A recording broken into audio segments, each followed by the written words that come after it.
আপনি 3 কাজের বাহিরে যাবেন না। তবলিগে 6 উসুলের বাহিরে গেলেই গুমরাহ হয় আর সাদ হয়ে যায়, ঠিক কিনা? তবলিগে 6 উসুলের বাহিরে গেলেই সাতপন্থী, সাদিপন্থী, মাদিপন্থী, সাদিয়ানি, মাদিয়ানি হয়ে যায়, ঠিক কিনা? আর ডক্টর ইউনূস সাহেব 3 কাজের বাহিরে গেলে বিপদে পড়ে যাবে। এত বিপদে পড়বেন হাসিনা যত বিপদে পড়ে নাই, ঠিক কিনা? 3 কাজ কি আপনার?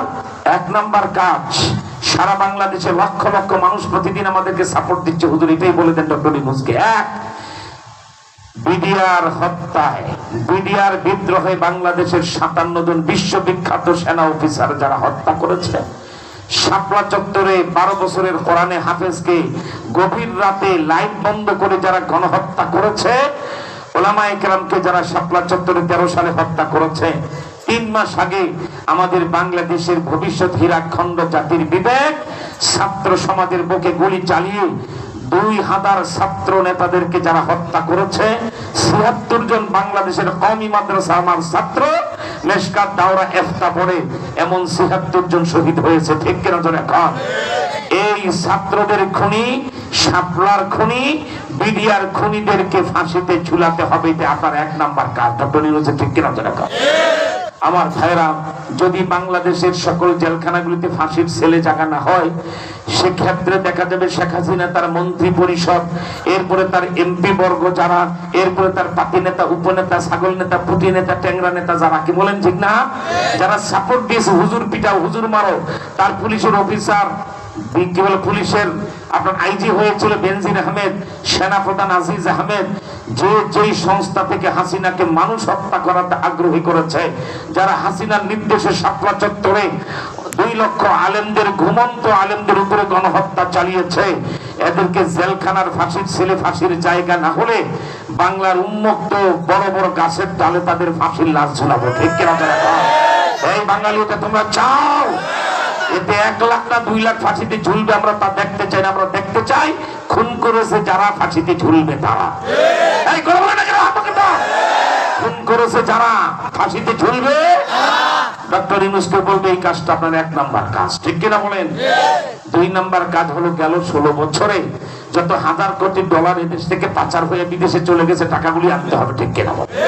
এই যুবক, একটু আগে যে আমি বলেছিলাম, আমার পরে 1 ঘন্টা আগে, টাকাগুলি যদি আনা যায়, গেল 16 বছরে যেগুলি পাচার হয়ে কানাডায়, আমেরিকা, ইউরোপে, তারপরে আবুধাবিতে, এরপরে কি বলা হয় আপনার মালয়েশিয়ায় চলে গেছে, এই টাকাগুলি পরিমাণ কত জানো?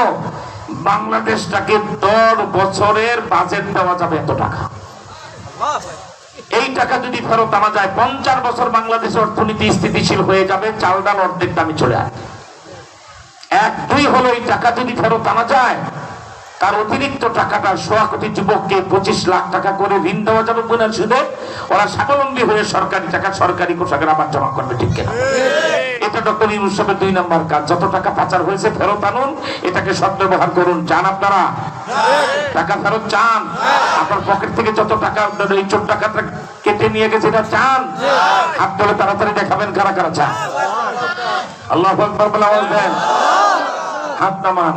3 নাম্বার কাজ ডক্টর ইউনূস সাহেব, এই যে আমার সামনে যুবক বাবারা বসা, যারা 2টা ভোটের আগে ভোটার হয়েছে, যার বয়স এখন 24, 25, 30, এরা এই শেখ হাসিনার আমলে যে 3টা ভোট হয়েছে, 3টা ভোটের ভোটার ছিল, কেউ 2টার, কেউ 1টার, কেউ 3টার, ঠিক। কিন্তু আমার দেশের যুবক সিল হাতে ভোট কেন্দ্রে যে ব্যালট পেপার হাতে নিয়ে প্রিয় দল আর প্রার্থীকে কিভাবে সিল মেরে ভোট দিতে হয়, এই দেশের যুবকরা তা জানে না। কেন জানে না? সকাল 10টায় ভোট কেন্দ্রে যদি যুবক যায়, রহমতুল্লাহ যায়, বরকতুল্লাহ বলে দোস্ত কোথায় যাও? ভোট দিতে যাই। বলদ কোথাকার, ভোট না রাত 3টায় হয়ে গেছে গা, ঠিক না?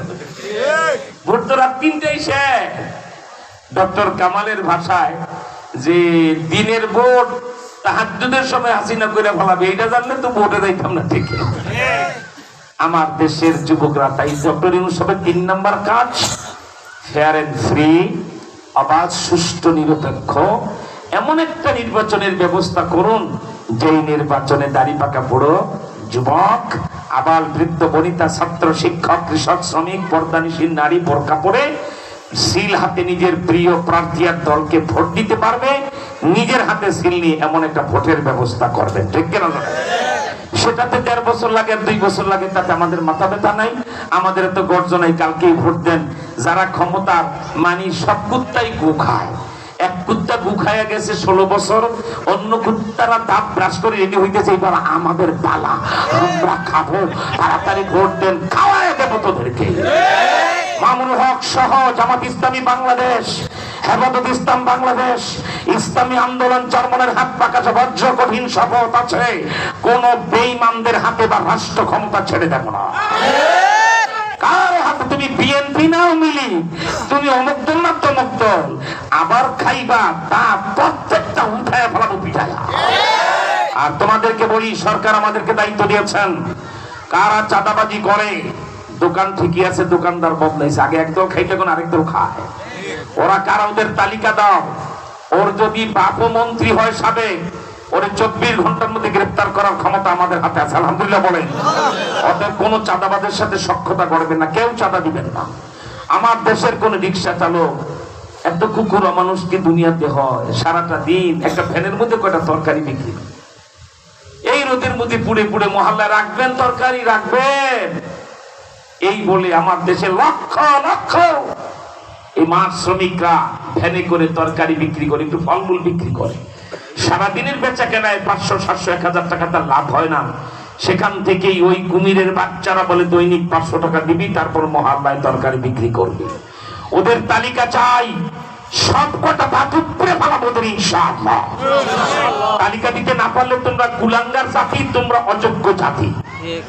আমাদের কাছে, আমার কাছে তালিকা পাঠাও, দেখবা কিভাবে তাকে গ্রেফতার। সারা বাংলার 64 জেলা, not only Gazipur, all districts of Bangladesh, 64 জেলা বলছি, কে কোথায় চাঁদা চায় আমার কাছে তালিকা দাও। ওর বাপ দাদা কবরে থাকে, সেখান থেকে উঠাই দিয়া। তাই গো 1 টাকা কেউ চাঁদা দিবেন না। স্বাধীন দেশের নাগরিক কেন চাঁদা দেবে? যার যেটা হালাল ব্যবসা করবে, ঠিক কিনা? বিশেষ করে ফুটপাতে, ভ্যানে, রিক্সা চালক, ভ্যান চালক, এদের দেখলে আমাদের চোখে পানি আসে, ঠিক কিনা?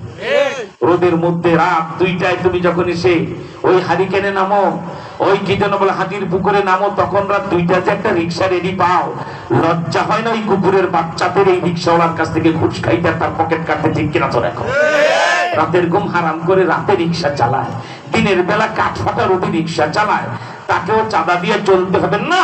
কাউকে চাঁদা দি যদি দাও, তুমি গুলাঙ্গার, তুমি ব্যাককল। দাও কেন? দেওয়ার দরকার তো নাই, ঠিক কিনা বলে? নাম দাও, তার চাঁদা দিও না, তালিকা দাও।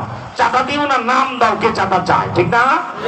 আমার ভাইরে, এবার একটা ফ্রেশ বাংলাদেশ গড়বো যাদের এরকম, কারণ সব কুত্তাই যেহেতু গু খায় না মানুষ, আর মানুষ হয় আল্লাহর হুকুম নবীর তরিকায় চললে।